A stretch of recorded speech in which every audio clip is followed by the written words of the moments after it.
Social media ఈ రోజుల్లో ఇది ఒక శక్తివంతమైన వేదిక. ఎవరినైనా క్షణాల్లో సెలబ్రిటీని చేయగలదు.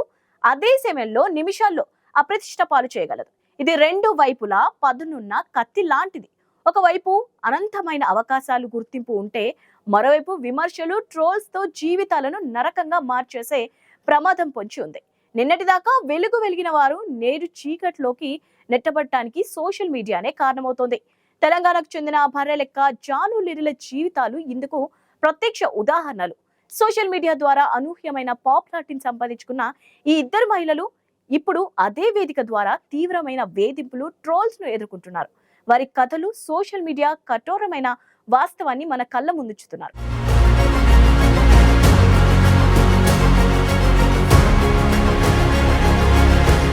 తెలంగాణ ప్రజలకు బర్రెలక్క అంటే తెలియని వారుంటారు. గత బీఆర్ఎస్ ప్రభుత్వ హయాంలో ఉద్యోగాలు రావడం లేదని ఆవేదన వ్యక్తం చేస్తూ బర్రెలు కాయడానికి వచ్చారంటూ ఆమె సోషల్ మీడియాలో పోస్టు చేసిన ఒక వీడియో క్షణాల్లో వైరల్ అయింది. శిరీష అనే సాధారణ యువతి ఒక్కసారిగా బర్రెలక్కగా మారిపోయింది. ఆ పాపులారిటీతోనే ఆమె బీఆర్ఎస్ కు వ్యతిరేకంగా కొల్లాపూర్ నియోజకవర్గం నుండి స్వతంత్ర అభ్యర్థిగా అసెంబ్లీ ఎన్నికల్లో పోటీ చేసి ఎంతో మంది ఆమెకు మద్దతు తెలిపారు, ఆర్థికంగా సహాయం చేశారు. అయితే పెళ్లైన తర్వాత కాస్త సైలెంట్ అయిన బర్రెలక్క తాజాగా తనపై వస్తున్న ట్రోల్స్ పై పెట్టుకుంది. తెలంగాణ ఎన్నికలు ముగిసినప్పటి నుండి తనను ట్రోల్ చేస్తున్నారని, తన పెళ్లి గురించి కూడా దారుణంగా కామెంట్లు పెడుతున్నారని ఆమె ఆవేదన వ్యక్తం చేసింది. నేను ఏం తప్పు చేశాను అంటూ ప్రశ్నించింది. కర్మ ఎవరిని వదిలిపెట్టదని బాధగా చెప్పింది. సోషల్ మీడియా ద్వారా వచ్చిన పాపులారిటీ ఇప్పుడు ఆమెను తీవ్రమైన మానసిక వేదనకు గురి చేస్తోంది.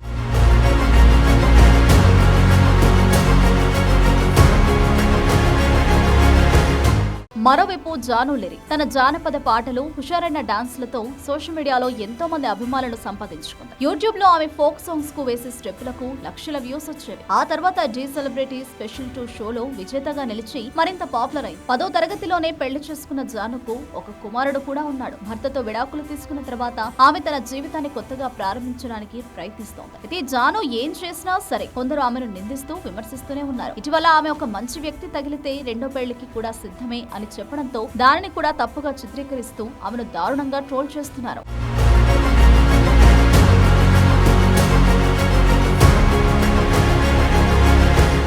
ఈ విమర్శలను తట్టుకోలేక జాను లిరి గొక్కపెట్టి ఏడ్చింది. తనను టార్గెట్ చేయడం ఆపాలని వేడుకుంటూ అనేక వీడియోలు షేర్ చేసింది. తన జీవితంతో ఆడుకుంటున్నారని, తాను నవ్వితే ఓవర్ యాక్షన్ అంటున్నారని, తనకు పద్ధతి తెలియదని నిందిస్తున్నారని ఆవేదన వ్యక్తం చేసింది. ఫోక్ ఇండస్ట్రీలో చీర కట్టుకుని పద్ధతిగా డాన్స్ చేసేది తానేనని, కెమెరా ముందు ఒకలా వెనకాల ఒకలా ఉండరని స్పష్టం చేసింది. అందరితో నవ్వుతూ ఉంటే కూడా తప్పుపడుతున్నారని వాపోయింది.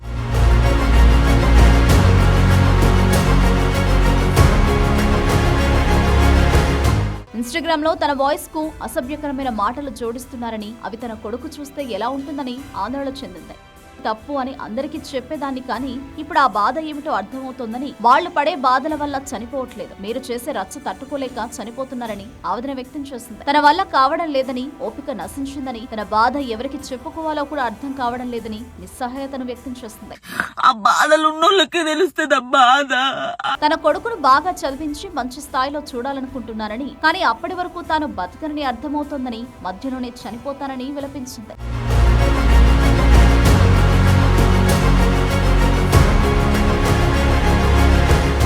బర్రెలక్క కావచ్చు, జాను లిరి కావచ్చు, వీరి సోషల్ మీడియా ద్వారా అకస్మాత్తుగా వెలుగులోకి వచ్చారు. కానీ అదే సోషల్ మీడియా ఇప్పుడు వారిని చీకటిలోకి నెట్టేస్తోంది. ఇది సోషల్ మీడియా విషాదకరమైన వాస్తవం. ఒకవైపు విపరీతమైన పాపులారిటీ, ఆర్థిక లాభాలు ఉండొచ్చు, కానీ మరోవైపు వ్యక్తిగత జీవితాలు ఛిద్రమయ్యే ప్రమాదం కూడా పొంచి ఉంటుంది. సోషల్ మీడియాను ఉపయోగించే ప్రతి ఒక్కరూ దీని పరిణామాలపై అవగాహన కలిగి ఉండడం చాలా ముఖ్యం. హద్దులు మీరితే, మాటలు తూలితే ఎదుటి వారి జీవితాలు ఎలా నాశనమవుతాయో ఈ ఇద్దరి ఉదంతాలు మనకు కళ్లకు కట్టినట్లు చూపిస్తున్నాయి. సోషల్ మీడియా ఒక వరం కావచ్చు లేదా శాపం కావచ్చు, అది మన వినియోగంపైనే ఆధారపడి ఉంటుంది.